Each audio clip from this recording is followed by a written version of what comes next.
बड़े स्तर पे भ्रष्टाचार आज फैला हुआ है। तो आज का समाज चरित्र को बेच करके, धर्म को बेच करके वो धन की प्राप्ति चाहता है। एक ऑफिसर बोले थे कि आपके कथनानुसार चल रहे हैं, निलंबित होने का अवसर आ गया है। यही रो के बोले थे, ऐसे सबके बीच में बोले थे। उनका है तो समस्या बड़ी विचारणी। अधर्म के आया हुआ धन शास्त्र के मुताबिक उसका क्या आप निर्धारण करेंगे? पति पत्नी, माता पिता, पुत्र परिवार में कभी शांति नहीं रह पाएगी और कोई न कोई भयानक रोग या ऐसी संतान जो जीवन भर तुम्हें जलाती रहेगी। जैसे सरकारी विभाग आदि में होता है, किसी एक प्रोजेक्ट के लिए धन मिला महाराज जी, तो अधर्म का धन ये भी माना जाएगा कि जिस चीज के लिए वो मिला है उसी चीज पे लगना चाहिए। अगर हम उससे अन्य इधर उधर करते हैं तो वो अधर्म है। महाराज जी एक मुद्दा आपके सामने और रखना चाह रहे हैं। जैसे आपने बोला बहुत जल्दी धन कमाने की अंदर लालसा है, उसके लिए महाराज जी बहुत गलत आचरण, जैसे आपने बोला कि अधर्म आचरण। महाराज जी बहुत बड़े स्तर पे भ्रष्टाचार आज फैला हुआ है कि वो आज देख रहा है कि वो ले रहा है इसलिए मैं ले रहा हूँ। तो महाराज जी ये कहाँ से खत्म होगा? मतलब जल्दी कि मैं अपने आप को सुधारूं जी, मैं नहीं करूंगा। देखो, कई बार हम एकांतिक में और सत्संग में कह चुके हैं कि मनुष्य के जीवन में जब तक अध्यात्म नहीं होता तो जानवर होता है। वो मनुष्य रूप में वो राक्षस होता है, वो जानवर होता है, क्योंकि उसको पता ही नहीं धर्म किसे कहते हैं, अध्यात्म का पता नहीं, तो डर किसका उसको? देखो, डर जब तक भगवान का और धर्म का नहीं होगा तब। हम एक किसान की बात करें, उसने 100 रुपए का गेहूं बेचा और 110 रुपए आ गए उसके पास। तो जब घर में गिना गया तो 110 रुपए थे। तो उस किसान ने पहले आज्ञा करी कि उसको जाओ पूरा रुपया दिखाओ कि 10 रुपया आपके एक्स्ट्रा है, ये लीजिए, तब हमारे घर में पानी पिया जाएगा, ऐसे नहीं पिया जाएगा। अब अगर आज का समय देखो तो दबा के रख लिया जाएगा कि 10 एक्स्ट्रा में आ गए, लेकिन वो 10 तुम्हारे लिए हानिकारक होंगे। तो आज का समाज चरित्र को बेच करके, धर्म को बेच करके वो धन की प्राप्ति चाहता है। पहले था सर्वस्व का चाहे नाश हो जाए पर चरित्र नष्ट नहीं होगा और धर्म नष्ट नहीं होगा। आज धर्म और चरित्र दोनों की आहुतियां दी जा रही। अब देख लीजिए ना, अब ऐसे कैसे बनेगा?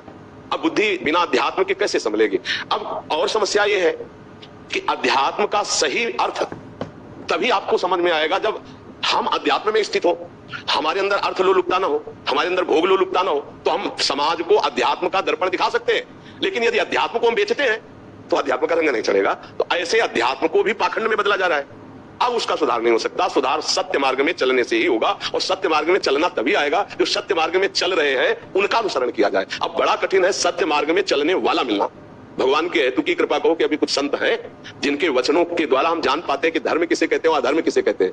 नहीं, आज का समाज जो नवयुवक पीढ़ी है वो अधर्म और धर्म का कोई मतलब नहीं, केवल वासनाओं की पूर्ति से मतलब है। ये जो आज चल पड़ा, फिर हम वहीं पहुंचाते हैं, बॉयफ्रेंड गर्लफ्रेंड, ये जो सब चल पड़ा है, इसमें बहुत हानि हमारे समाज की है, क्योंकि व्यभिचार का स्वभाव बन गया। अब गृहस्थी में इनका व्यभिचार का स्वभाव मिटेगा नहीं। पति पत्नी में कभी भी एक प्रेम नहीं हो सकता, इनका एक जगह स्थिर नहीं हो सकते, क्योंकि चंचल स्वभाव बन गया। अब इस चंचल स्वभाव में हिंसाएं होंगी, बहुत हो रही हैं, आप देख लीजिए। इसी चंचल स्वभाव व्यभिचार के कारण हिंसा वृत्ति बढ़ गई, इसी के कारण व्यसन बढ़ गए, नशे बढ़ गए। किसी ने किसी को धोखा दिया, किसी ने किसी को धोखा दिया, कोई किसी तरह ब्लैकमेल कर रहा है कोई, तो ये गंदगी बढ़ती चली जाएगी। क्योंकि अब इसके लिए हम आप राजी हैं तो कोई सरकार भी नहीं रोकेगी, बालिक है हम आप राजी हैं तो कोई नहीं रोकेगा। अब धर्म क्या कहता है और ये सब क्या हो रहा है, अब कैसे धर्म को कोई समझेगा? यहाँ हमारे भारत में चरित्र की रक्षा के लिए जब देखा कि अधर्मी आ रहे हैं और हमारा स्पर्श करेंगे, तो हजार हजार की संख्या में आग में अपने शरीर की आहुति दे दी, लेकिन अधर्मियों को छूने नहीं दिया शरीर को। आज उसी धर्म वाले हम, वही भारतीय हम क्या कर रहे हैं, क्या कर? जरा विचार करके देखिए। बोले इससे ब्रेकअप हो गया, उससे मित्रता हो गई, उससे ब्रेकअप हुआ, उससे मित्रता हुई। थोड़ा सभ्यता की भाषा में बोल रहे हो, जरा गांव की भाषा में आके बोलो इसको क्या कहोगे आप? अब वो चरित्र भला तुम्हारा जो नष्ट हो गया वो तुम्हारी बुद्धि को अशुद्ध कर देगा, तुम्हें आगे कैसे बढ़ने देगा? अब तुम परोपकार करोगे? नहीं। बच्ची है जब चंचल हो गई तो कईयों को ब्लैकमेल करती है, बच्चा है जब चंचल हो गया तो उसको ब्लैकमेल कर रहा है, और जब वो नहीं समझ पाए तो अपने जीवन को नष्ट कर रहे हैं, घोर व्यसन कर रहे हैं, ड्रग्स है, नशेबाजी है। तो ये एक जगह नहीं, बहुत अच्छे स्तर में फैल रहा है, नहीं फैल रहा है। अब अर्थ की प्रधानता से हम सुख मानने वाले अपने अपने कर्तव्यों की आहुति दे रहे हैं। पद में है, बचा सकते हैं निर्दोष को, लेकिन पैसा दोषी से मिल चुका है तो निर्दोष फंसेगा और दोषी मुझ में ताव देकर घूमेगा। तो अब जब वो धन जाएगा उनके यहाँ तो उनके घर में हाहाकार मचाएगा, और वो यहाँ के खड़े होकर रोते हैं जिनको तुम बहुत बड़े पदाधिकारी समझते हो और बहुत सम्मान होता है। वो जब एकांत में यहाँ होते हैं ना तो ये लोग जानते हैं कि कितने मोटे आंसू और कैसी उनकी भाषा निकलती है। तब लगता है कि भगवान, सत्य पे चलने वाला ही सुखी होता है। अगर थोड़ा भी असत्य जीवन में है तो कोई गुंजाइश, फिर बाद में जैसे आपको पश्चाताप भी होता है ना, तो स्वभाव चूंकि गंदा हो चुका है तो थोड़ा पश्चाताप हुआ, फिर उसी में गिरना पड़ेगा। जी अभी क्या हो गया, जैसे आपने बोला सत्यता पे चलना, अभी कुछ आपका सत्संग या महापुरुषों की वाणी का अनुसरण करते हुए सत्यता पे चलने का भी प्रयास करते हैं तो ऊपर नीचे इतना हो चुका है। कितने सारे तो हमारे आगे उदाहरण आते हैं, आपसे आके रोते हैं। एक ऑफिसर बोले थे कि आपके कथनानुसार चल रहे हैं तो निलंबित होने का अवसर आ गया है। आपके कथनानुसार चल रहे हैं तो निलंबित होने का अवसर आ रहा है। अपने से बड़े अधिकारियों कह रहे ऐसा करो, नहीं करोगे तो मैं तुम्हें निलंबित करता हूँ। बोलो अब अपने कर्तव्य को निभाऊं कि धर्म को निभाऊं? अगर कर्तव्य उधर का मानता हूं अफसर का तो धर्म नष्ट होता है, और अगर आपकी बात मानता हूं धर्म से चलूं तो नौकरी छूटती है। क्या करूं? यही रो के बोले थे, ऐसे सबके बीच में बोले थे। मैं क्या करूं, आप उत्तर इसका दीजिए।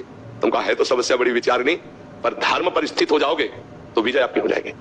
वो एक बार निलंबित करेगा, लेकिन ऊपर वाला का अवलंब मिल गया तो उसका निलंबित करना कुछ नहीं होगा। क्योंकि अगर ईश्वर का अवलंब हो गया धर्म का तो विजय प्राप्त करा देगा। फिर वो बोले कि इसी ठसक से जो मैं चल रहा हूं, अब मेरे को निलंबित होने का भय नहीं है। बिल्कुल महाराज, चाहे आज नौकरी छूट जाए, मैं आपके सामने वचन देता हूं, मैं धर्म से चलूंगा, किसी की बात नहीं मानूंगा, जो हमारा अधिकार उसके अनुसार चलूंगा। अगर हटा दिया जाता हो तो चाहे और कुछ भी करना पड़े, पर मैं अधर्म नहीं करूंगा। अब इतना निष्ठा से जब आ जाएगा ना, तो भगवान फिर आगे संभाले। ये तो जरूर धर्म से चलने वाले को यहाँ सहयोग देने वाला कोई नहीं मिलेगा भगवान के सिवा, पर विजय उसी की होगी जो धर्म से चलेगा। पर बहुतायत है, इसलिए आदमी धर्म में चल पाना कठिन हो रहा है। जैसे 100 है, अब एक धर्म में चलना चाहते हो, 99 अधर्म में चलना चाहते हैं, तो वो देख देख कर धर्म में चलने वाला निरुत्साहित हो जाता है कि यार ये बड़े चैन से, मैं बहुत दुखी हो रहा हूँ धर्म में चलने वाला, तो वही मार्ग ले। तो इसलिए कोई बिरला निकल। अधर्म के आया हुआ धन शास्त्र के मुताबिक उसका क्या आप निर्धारण करेंगे? पूरे परिवार की बुद्धि भ्रष्ट कर देगा, पूरे परिवार की, और ऐसा कलह अशांति उत्पन्न होगी कि पति पत्नी माता पिता पुत्र परिवार में कभी शांति नहीं रह पाएगी, और कोई ना कोई भयानक रोग या ऐसी संतान जो जीवन भर तुम्हें जलाती रहेगी। अब पूरे जीवन उसको संभालते रहो। तुम्हारे कर्म का, चाहे अभी का ले लो चाहे पीछे का ले लो, हिसाब होगा, तुम्हें भोगना पड़ेगा। अगर निर्दोष को किसी भी तरह सताया गया है और उसके द्वारा धन खींचा गया है, अधर्मियों के द्वारा दिया हुआ धन लिया गया है, वो निश्चित परिवार को नष्ट कर देगा। आज नहीं तो कल ऐसी घटना घटेगी, कई तरह की घटना। पूरा परिवार BMW में जा रहा है, एक्सीडेंट हुआ, चकनाचूर हो गए, या गाड़ी के अंदर ही आग लग गई, वहीं भून गए। आप समाचारों में सुनते होंगे, देखिए क्या है, क्या है, बढ़िया गाड़ी फिल्मी गाना सुनते हुए चले जा रहे हैं, खूब बढ़िया दौड़ाए हैं, और ऐसा एक्सीडेंट हुआ, चकनाचूर हो गए। अधर्म से बचो, साइकिल से चलोगे सुरक्षित रहोगे।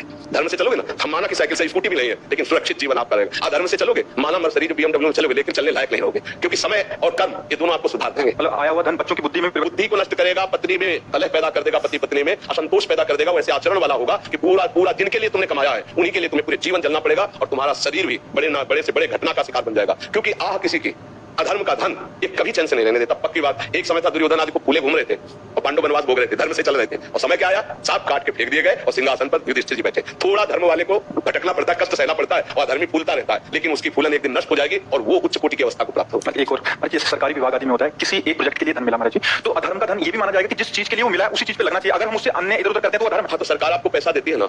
सरकार अगर मान लो आप किसी बात का ठेका लेते हैं, किसी बात, तो ये तो पता ही है कि आप इतने % इसके लेंगे, लेकिन उतना जितना आपको लगाना चाहिए, अगर उसको आप नहीं लगाते तो अधर्म का ही तो हुआ, वो आपका नाश तो करेगा, पतन तो करेगा, चाहे जिस भी भाग से ले लीजिए। वैसे मुझे लगता है जो सरकारी हिसाब किताब से जो धन दिया जाता है, उनका तो अपना अलग सरकारी पैसा मिलता होगा जी, पूरा सरकार का। जैसे इंजीनियर है तो उसका अलग पैसा है, अलग, हाँ उसका अलग। तो फिर आपको जो जहां के लिए मिला है वहां लगाना, जैसे पुल बनाने के लिए, रोड बनाने के लिए, या जिस विभाग के लिए, उसको यथावत लगा देना चाहिए। अगर नहीं लगाए तो फिर कानून में भी अपराध है और भागवतिक भी अपराध है। वो समाज सेवा के लिए मिला हुआ पैसा अगर कहीं अपने घर में लगाया जाए और उसको कुछ दिखा दिया जाए, तो घर में नहीं ठीक रहेगा और परिवार उसमें रहने वाला सुखी नहीं रहेगा, क्योंकि अधर्म वो भी होता है ना। हाँ, ऐसे ही जिस हित के, ऐसे संत के लिए अगर दिया गया कि 500 रुपया संत सेवा के लिए है, और आपने 500 में 100 रुपए का कुछ और प्रयोग किया, 400 रुपए लगा दिए, तो 100 रुपए तुम्हारे कर्जा हो गए, वो तुम्हारा धर्म हो गया। बहुत हिसाब किताब है। ये श्री जी की सेवा के लिए तो श्री जी की सेवा में लगे, ये गौ सेवा के लिए तो उससे 1 रुपया मत निकालना, गौ सेवा के लिए लगे, ये आपकी सेवा के लिए, अब आप उसका प्रयोग कर सकते हैं। ऐसे ही जो जहां विभाग है, जिस तरह धर्म का पालन करना है, अध्यात्म के बिना